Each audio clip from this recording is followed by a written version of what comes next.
늘 되는 시간 그래서 기다림이 좀 줄어들 것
이해찬 당대표의 속개 선언으로 더불어민주당 제22차 최고위원회를 속개하겠습니다.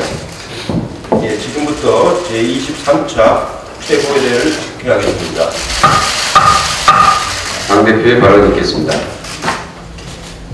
예, 2년 전 오늘 촛불 집회가 시작되었습니다.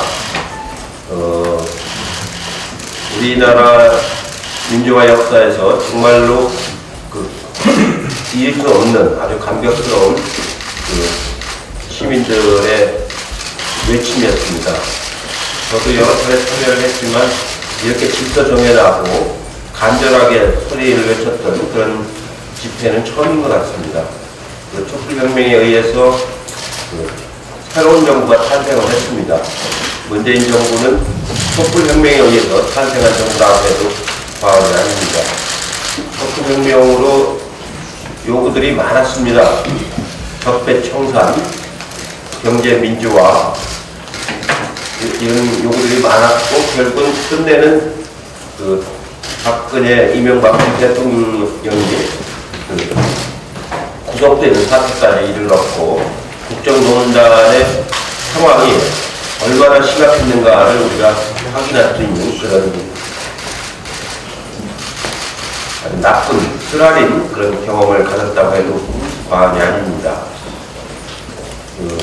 비단 이런 전직 대통령의 구속만이 아니고 요즘에 보면은 사법부의 농단까지도 많이 확인이 되고 있습니다. 우리 박주민 최고께서 법안을 발의하셨는데 특별재판부를 만들어야 된다는 그런 요구까지 나올 정도로 사법농단이 사법 거래가 이루어졌다는 것을 우리가 지금 확인하고 있습니다. 정말로 어쩌나 이렇게까지 됐는지 통탄을 금할 수가 없습니다. 법원이 그동안에 한 번도 자기혁신을 안 해왔는데 그러다 보니까 이런 농단이 이루어졌고 처음으로 어떻게 보면 국민들 앞에 처음으로 노출된 것 같습니다. 그런 농단이 있다라고 생각을 했지만 이렇게 정난할 거라고는 예상을 안 했는데 처음으로 노출이 돼서 국민들에게 큰 실망과 충격을 줬다고 생각합니다. 다행히 특별재판부를 설치하자는데 사당이 합의가 돼서 이제 구성을 논의할 단계가 됐습니다. 아무쪼록 자유한국당도 그렇게 반대를 위해 반대만 하지 말고 사법부가 한건 분립에 제대로 역할을 할 수 있도록 협조해 주시길 다시 한번 간곡하게 부탁을 드리겠습니다. 오늘이 국정감사 마지막 날입니다. 그동안에 20일 동안 국정감사를 열심히 하셨는데 제가 보기에는 국정감사가 야당의 맞으면 장이라고 보통 얘기를 했는데 이번 국감은 야당의 장이 아니고 여당의 장인 것 같습니다. 살인유치원 비리 잘 밝혀낸 것도 우리 당 박용진 의원이 일이고 사법부 농단도 또 우리 당의 박주민 최고께서 잘 이렇게 밝히셨습니다. 다행스러운 것은 문재인 정부 출범 1년 반 됐는데 권력과 관계된 국정감사에서의 지적은 없었던 것 같습니다. 그만큼 우리 정부가 권력을 남용하지 않았다는 반증하는 국정감사였다고 생각이 됩니다. 이제 다음 11월 1일부터는 문재인 대통령의 예산안 시정 연설이 있고 예산 결산 특별위원회가 이제 본격적으로 가동이 됩니다. 내년 예산은 470조 5천억인데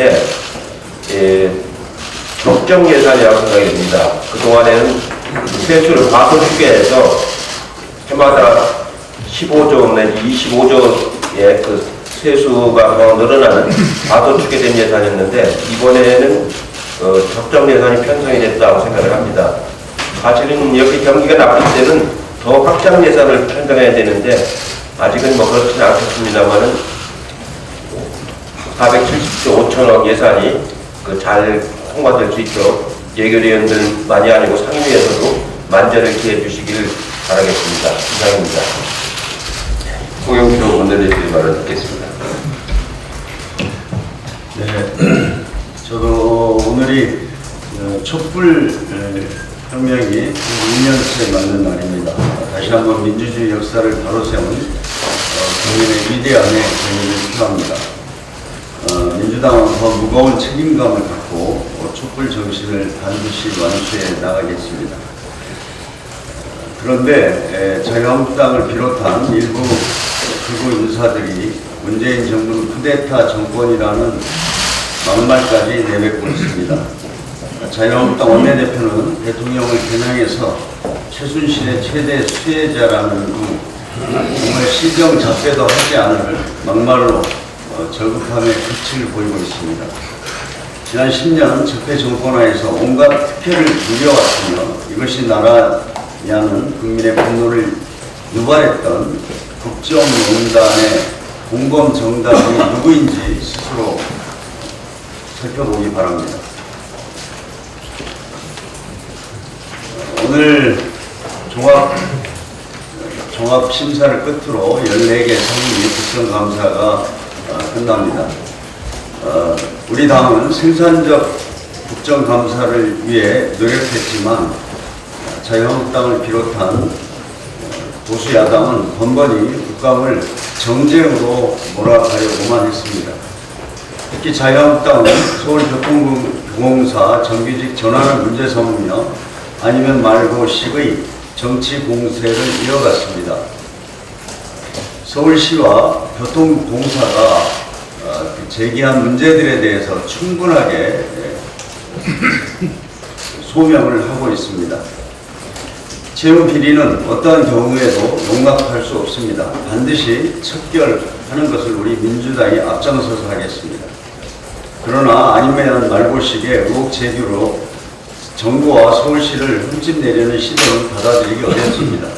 말씀드린 대로 감사원 감사가 끝나서 필요하다면 국정조사를 실시하도록 하겠습니다.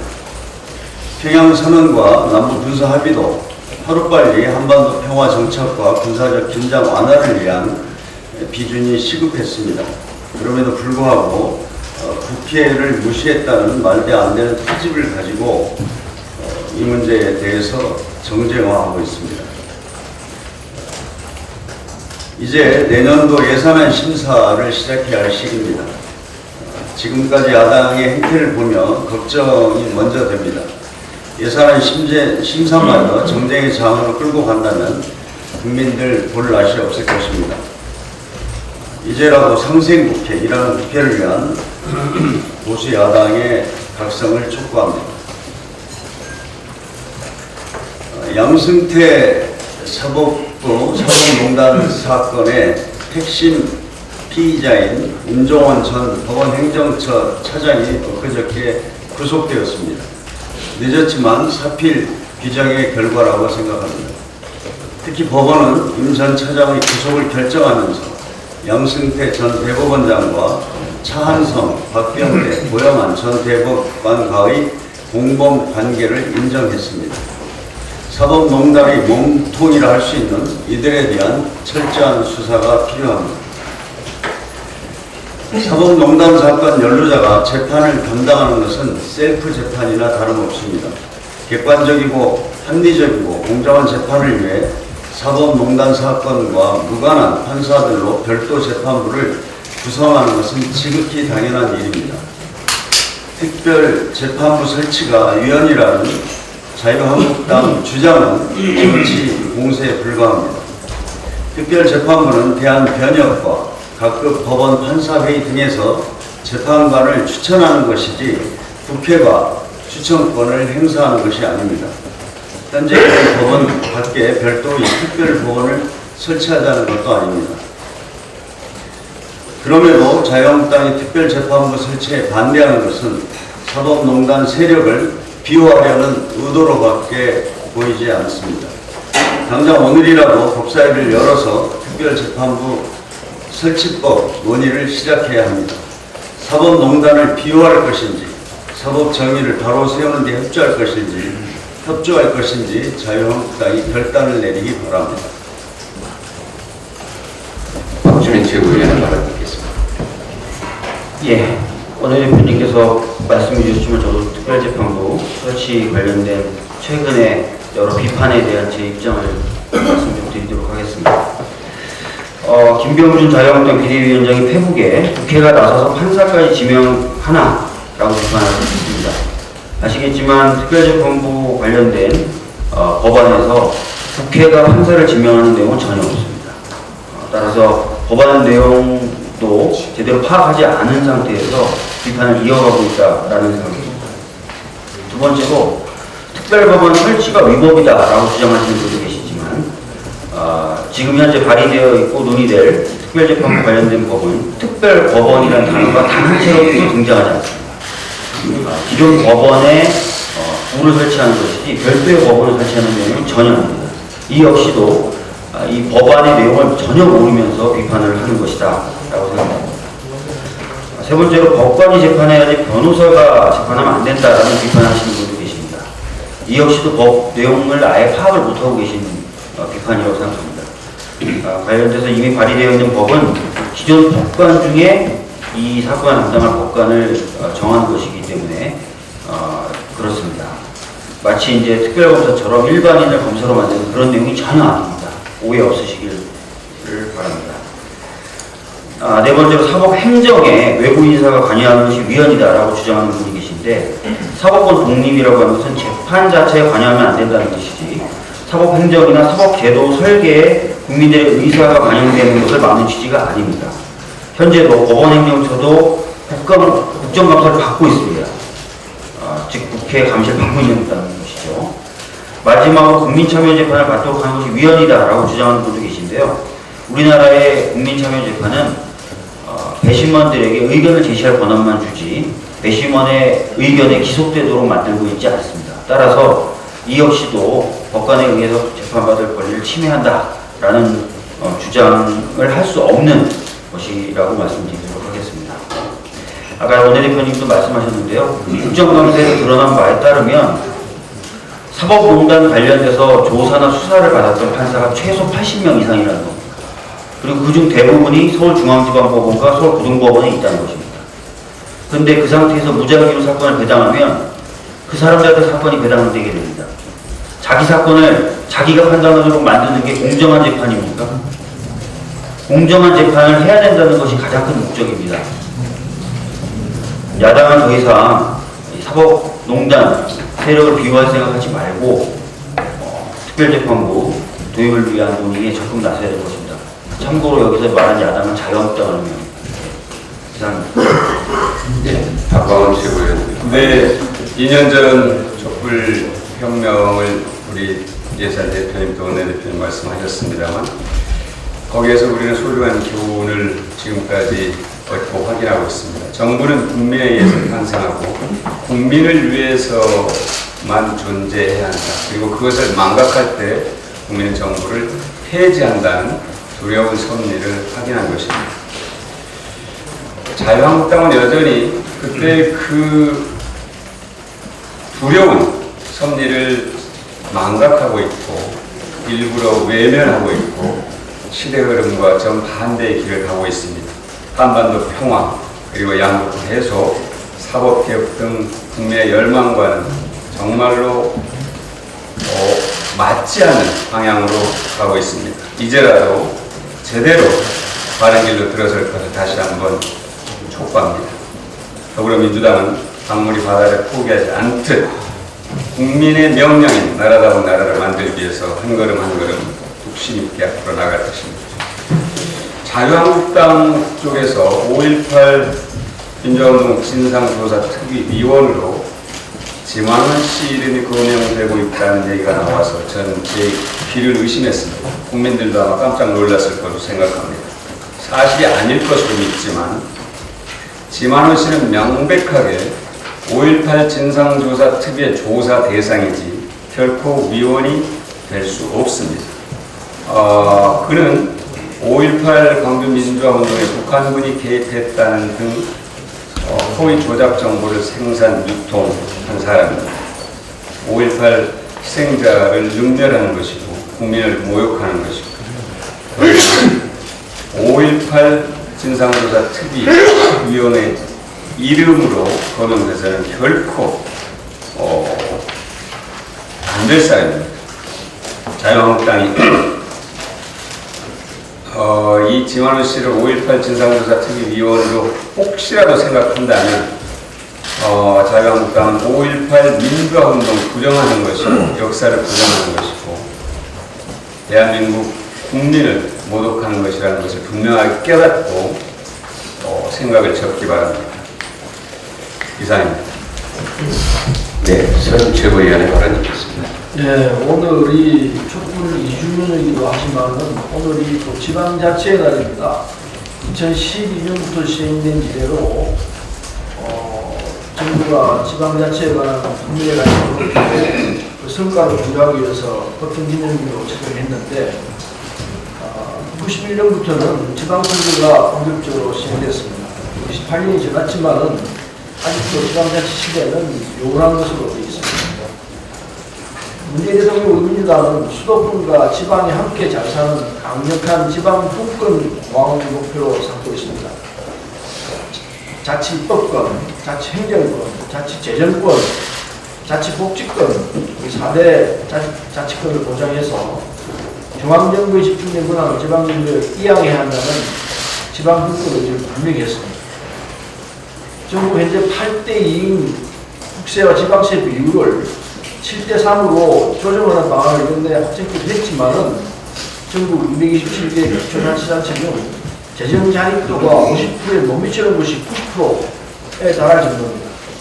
이런 열악한 지방재정을 고려하면은 7대3도 부족한 감이 있습니다. 장기적으로 6대4까지 확대해 나가야 할 거라 생각합니다.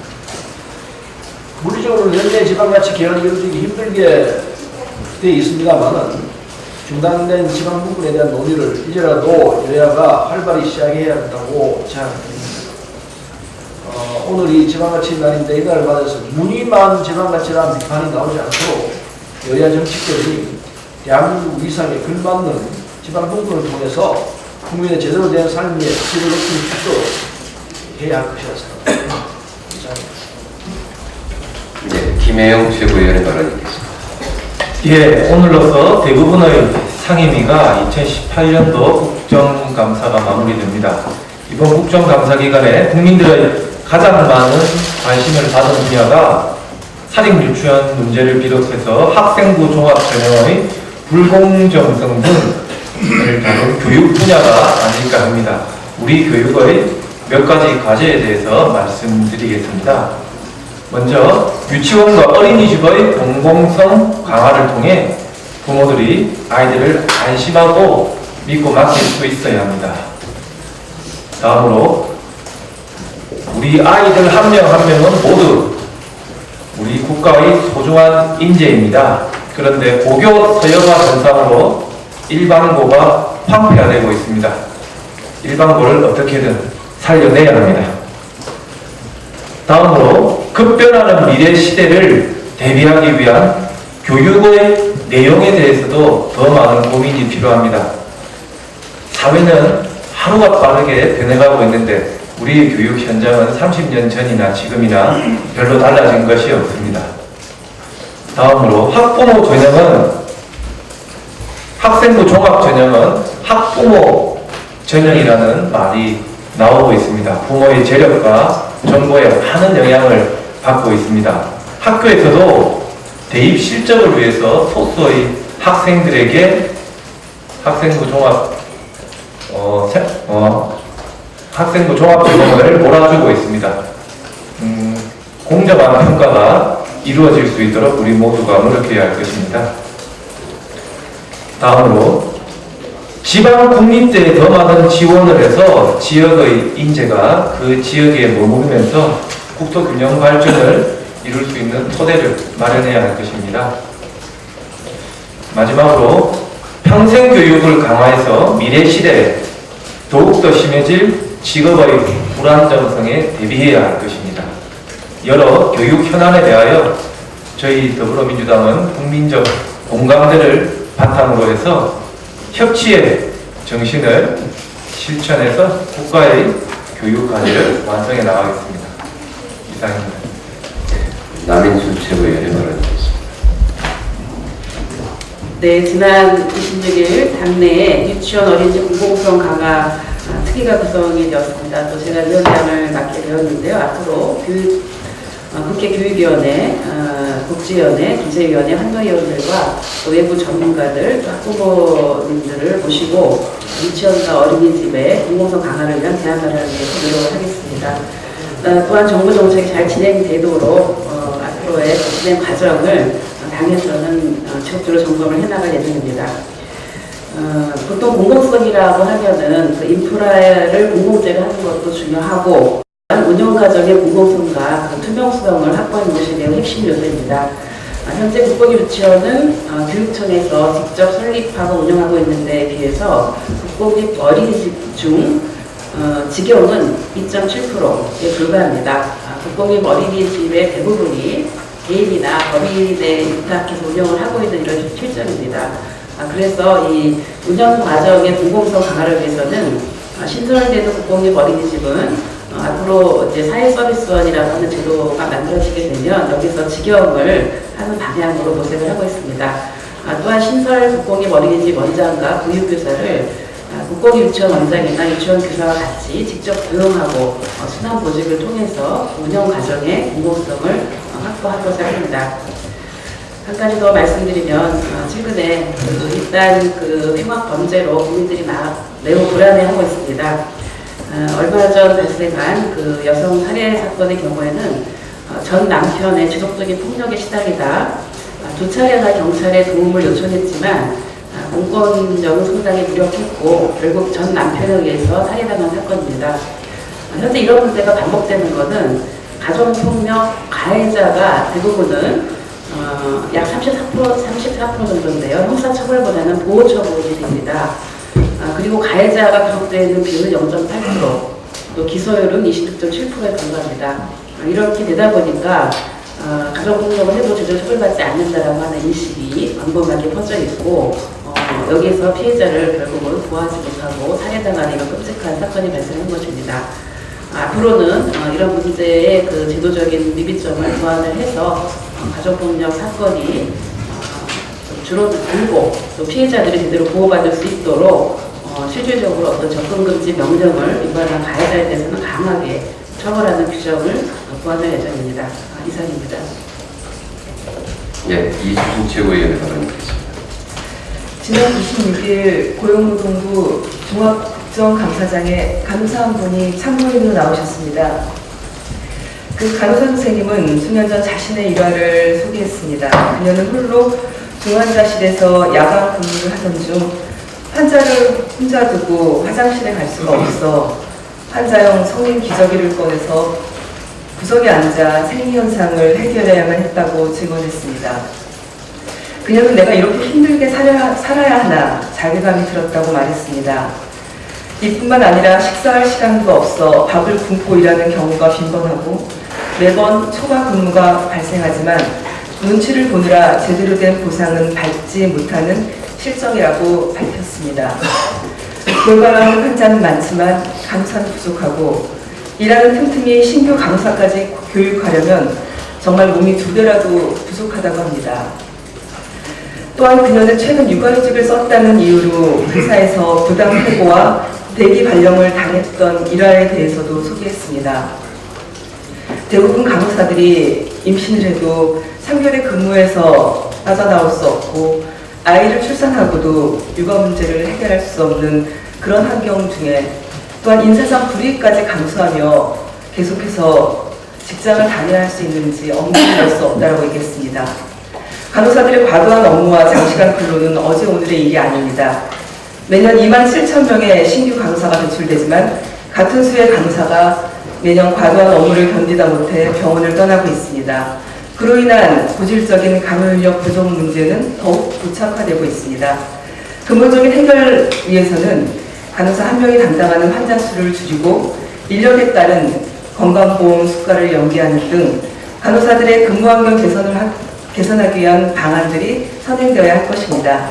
그래야 간호사들이 직장을 떠나지 않고 환자들의 양질의 의료 서비스를 제공받을 수 있을 것입니다. 구로 디지털 단지나 판교에 가보면 밤에도 불이 켜져 있는 사무실을 쉽게 찾아볼 수 있습니다. IT 강국이라 불리는 대한민국의 영웅들이 새로운 프로그램을 개발하고 있기 때문입니다. 하지만 영웅들의 근무 환경은 열악하기 그지없습니다. 저임금, 장시간 노동, 불공정 하도급 등 얼마 전 35살의 웹 디자이너 여성 개발자가 호텔 계단에서 실족하여 사망했습니다. 그녀는 프리랜서라는 이유로 산업재해 신청도 반려되었습니다.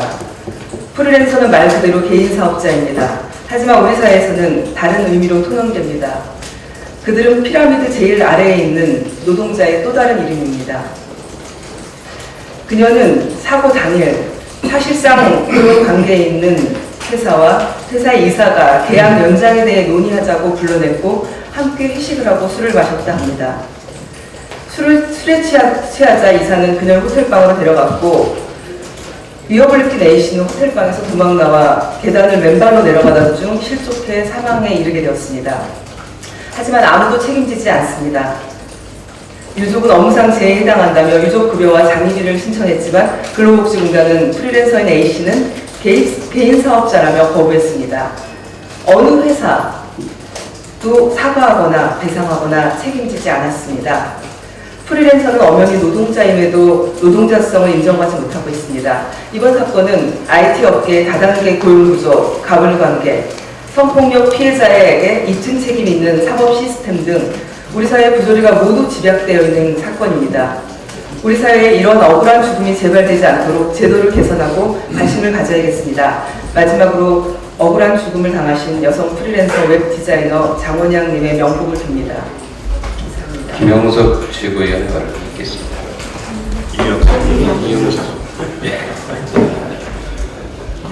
서른 최고위원님께서 말씀하셨지만 오늘은 정부가 지정한 지방자치의 날입니다. 지난주 월요일에 전국 광역의원들이 저희 국회에 모여서 지방분권을 강화하는 법률 개정 촉구하는 결의대회를 개최했다고 합니다. 특히 지난 9월 4일 민주당 이해찬 대표께서 국세와 지방세 비율을 현실화해라, 또 지방유관 일각으로 재정을 촉구하고 또 2차 공공기관 이전 등의 신속한 추진이라는 정부의 발빠른 대응도 촉구를 하셨습니다. 현실적으로 우선 필요한 부분에 대한 말씀 한 가지 드리겠습니다. 사회복지 예산에 대한 국비 분담금 제도에 대한 전반적인 개선 대책을 촉구합니다. 기초연금 인상 그리고 아동수당 신설, 주거복지 확대 등으로 자치단체의 지방비 분담금이 높아서 사회복지지수는 높으나 재정 자주도가 낮은 지자체는 굉장히 어려운 위기에 직면해 있다고 합니다. 기획재정부 등 관련 부처에서는 재정이 열악한 지자체에 대해서는 그 실태를 신속히 파악해서 보조금 관리에 관한 법률 시행령 개정 등을 통해 재정 자주도 구간별 지원 대책을 강구해 주실 것을 촉구합니다. 박광원 최고께서 말씀을 하셨습니다만 심히 우려돼서 다시 한번 촉구합니다. 5.18 진상규명조사위원 추천과 관련하여 말씀드리겠습니다. 최근 한 언론 보도에 따르면 자유한국당 일각에서 구구농객 지만원을 진상조사위원으로 추진하려는 움직임이 있다고 합니다. 잘 아시다시피 지만원은 5.18 민주화운동에 600여 명의 북한군 특수부대가 투입됐다는 가짜 뉴스를 양산하고 이를 유포한 혐의로 5.18 기념재단과 유가족들로부터 수차례 피소된 자입니다.